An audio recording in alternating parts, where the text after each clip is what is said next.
এই অফিসের ভেতরে আজ একজন নির্দোষ মানুষকে চোর বানানো হবে, আর যাকে সবাই ঝাড়ু হাতে থেকে হাসছে সে চুপচাপ দাঁড়িয়ে শুধু দেখছে।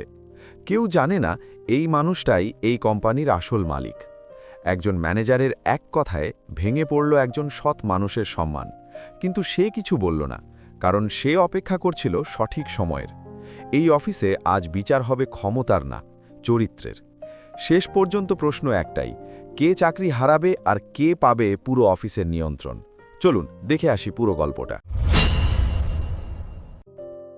সকালবেলা এক বিশাল অফিসের সামনে সারি সারি দামি গাড়ি এসে থামছিল। গাড়ির দরজা খুলে যারা নামছিলেন তাদের পরনে ছিল স্যুট, টাই, এক চকচকে জুতো। সেই ভিড়ের মধ্যে এক তরুণ খুব শান্ত পায়ে হেঁটে অফিসের মূল গেটের দিকে এগোচ্ছিল। তার কাঁধে ছিল একটি পুরনো ব্যাগ, জামাকাপড়ে হালকা ভাঁজ। তার নাম আরহাম। কেউ তার দিকে ফিরেও তাকালো না, কারণ সবার চোখে সে ছিল একজন সাধারণ কর্মচারী। কিন্তু আসলে আরহাম সাধারণ ছিল না, সে ছিল ওই কোম্পানির আসল উত্তরাধিকারী এবং ভবিষ্যৎ মালিক। বিদেশে পড়াশোনা শেষ করে সে সম্প্রতি ফিরে এসেছে এবং একটি বড় প্রতিষ্ঠানে ইন্টার্নশিপও করেছে। কিন্তু সে নিজের পরিচয় লুকিয়ে রাখার সিদ্ধান্ত নেয়। তার মনে হয়েছিল যদি তাকেই কোম্পানির দায়িত্ব নিতে হয় তবে সবার আগে তা জানা দরকার তার দলটা আসলে কেমন, কে সৎ, কে তোষামতকারী, আর কে নিজের পদের অহংকারে মানবিকতা ভুলে গেছে। এই কারণেই সে একজন পরিচ্ছন্নতা কর্মীর ছদ্মবেশ নেয়। হাতে একটি ঝাড়ু নিয়ে কোমর ঝুঁকিয়ে সে অফিসের ভেতরে প্রবেশ করে। গেট পেরোতেই সে দ্রুত পায়ের আওয়াজ শুনতে পায়। একজন মহিলা হাই হিল পরে তার দিকে এগিয়ে আসছিলেন। তার নাম ফারিহা, কোম্পানির সহকারী ম্যানেজার। খুবই কঠোর, ক্ষমতাবান এবং তার অধীনস্থ কর্মীদের ওপর খবরদারি করার জন্য বিখ্যাত। আরহামকে দেখে ফারিহার চোখ তীক্ষ্ণ হয়ে ওঠে। তিনি তাকে ওপর থেকে নিচ পর্যন্ত একবার দেখে নিয়ে কঠোর স্বরে বললেন, এখানে কেন দাঁড়িয়ে আছো? এক্ষুনি সব পরিষ্কার করো, এটা তোমার দাঁড়িয়ে থাকার জায়গা নয়।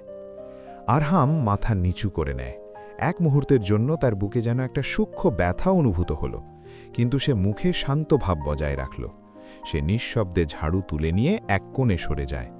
এই অপমান সহ্য করা তার জন্য সহজ ছিল না, কিন্তু সে জানত তার আসল উদ্দেশ্য অন্য কিছু। এটি কোনো খেলা নয়, বরং একটি বড় পরীক্ষা, যেখানে সফল হওয়া তার জন্য খুবই জরুরি।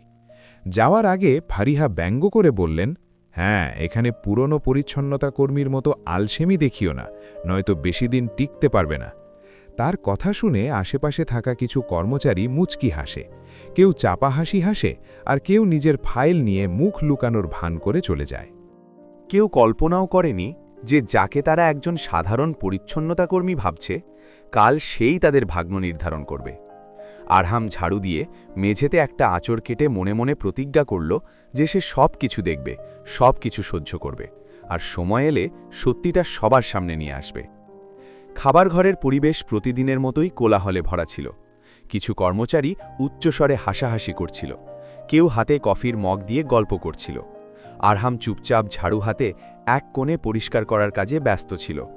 তার চোখ মেঝের দিকে ছিল, কিন্তু কান সব কিছু শুনছিল। হঠাৎ একজন মহিলা জোরে হেসে উঠে ইশারা করে বললেন, আরে দেখো, নতুন পরিচ্ছন্নতা কর্মীটা একেবারে গ্রাম্য লাগছে, মনে হয় জীবনেই প্রথম কোনো বড় অফিসে এসেছে। তার পাশে বসা আর একজন মেয়ে সঙ্গে সঙ্গে বলে উঠল, হ্যাঁ, মনে হয় লিফটের বাটনও টিপতে জানে না। তাদের সঙ্গে বসা আরও একজন কর্মচারী আরও অপমান করে বলল, কালকে আবার জানে আমাদের সাথে ক্যান্টিনে বসে খাবার না খায়। সবার হাসি একসঙ্গে প্রতিধ্বনিত হল। পরিবেশে ঘৃণা আর অহংকারের গন্ধ ছড়িয়ে পড়ল, কিন্তু আরহাম মাথা তুলল না। তার ঠোঁটে একটি হালকা নীরব হাসি ছিল। সে মনে মনে সবার চেহারা মনে রাখছিল। সে জানত এরকম মুহূর্তগুলোই আসল পরীক্ষা, যেখানে মানুষের চরিত্র বোঝা যায়। কিছুক্ষণ পর সবাই চলে গেলে আরহামের ভেতর কোথাও হয়তো ক্রোধের একটি স্ফুলিঙ্গ জ্বলে উঠছিল, কিন্তু সে নিজের মনকে শান্ত করে নেয়। সন্ধ্যা নেমে আসছিল। অফিসের দরজার বাইরে আলো ঝলমলে একটি দামি গাড়ি এসে থামল। আরহাম দেখল ফারিহা ফোনে কথা বলতে বলতে গাড়িতে উঠছেন। ফোনে তার বলা কথা আরহামের কানে গেল, হ্যাঁ হানি, আজ রাতে আমাকে কোনো 5 স্টার রেস্টুরেন্টে নিয়ে যেও, কোনো সস্তা ক্যাফেতে আমি যেতে পারবো না। আরহাম ভাবল, এই অহংকার বেশি দিন থাকবে না। মেঝে তখনও ভেজা ছিল। ফারিহার কঠোর কণ্ঠস্বর শোনা গেল, এই পরিষ্কারটা কি তুমি করেছ? মেঝে এখনও ভেজা, কেউ যদি পিছলে পড়ে যায় তোমার কি বুদ্ধিশুদ্ধি কিছু নেই? আরহাম চুপচাপ আবার মেঝে পরিষ্কার করতে লাগল। কেউ তাকে সাহায্য করতে এগিয়ে এলো না। এই দিনগুলোতে আরহামের পরিচয় হয় হামিদ নামের এক পুরনো পরিচ্ছন্নতা কর্মীর সাথে। হামিদ বহু বছর ধরেই কোম্পানিতে কাজ করতেন। তিনি সহজ সরল মানুষ, কম কথা বলেন, কিন্তু তার মনটা খুব পরিষ্কার। আরহাম একদিন তাকে জিজ্ঞাসা করল, হামিদ ভাই, লোকে যখন এভাবে অপমান করে তখন আপনার খারাপ লাগে না? হামিদ হেসে উত্তর দিলেন, সম্মান তো আল্লাহ দেন। এই যে লোকেরা আজ হাসছে, কাল ভুলে যাবে, কিন্তু আমরা যদি আমাদের কাজ সততার সাথে করি তবে মনটা শান্ত থাকে। এই কথাগুলো আরহামের মনকে ছুঁয়ে গেল।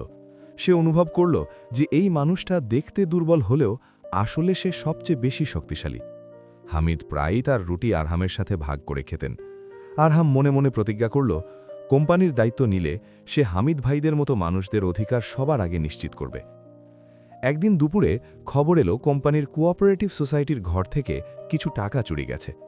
ফারিহা দ্রুত পায়ে হলে প্রবেশ করে সবার সামনে বললেন, আমি জানি টাকা কে চুরি করেছে। এ কাজ আর কারো নয়, হামিদের। হামিদ হতভম্ব হয়ে বললেন, ম্যাডাম, আমি কিছু করিনি।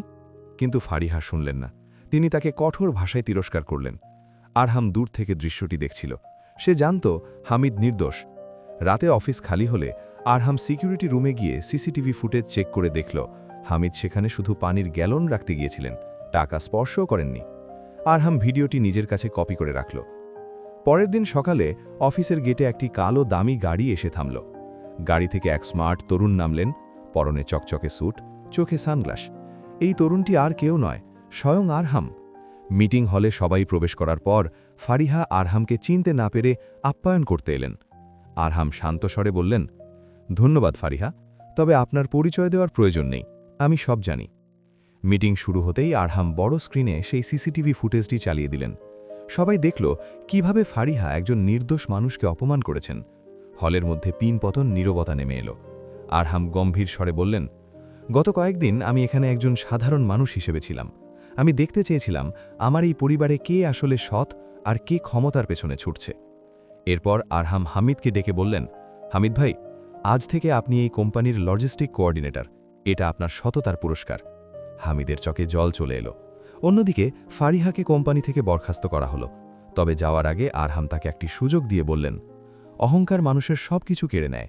তুমি চাইলে আমাদের ট্রেনিং প্রোগ্রামে যোগ দিয়ে নতুন করে মানুষ হওয়ার চেষ্টা করতে পারো।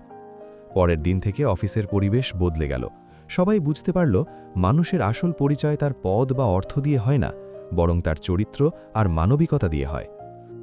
বন্ধুরা, এই গল্প থেকে আমরা শিক্ষা পাই যে কাউকে কখনো ছোট ভাবতে নেই। মানুষের আসল পরিচয় তার সততায়। এই গল্পের কোন চরিত্রটি আপনার সবচেয়ে ভালো লেগেছে তা কমেন্ট করে জানান। ভালো লাগলে আমাদের চ্যানেলটি সাবস্ক্রাইব করতে ভুলবেন না। দেখা হবে পরের ভিডিওতে।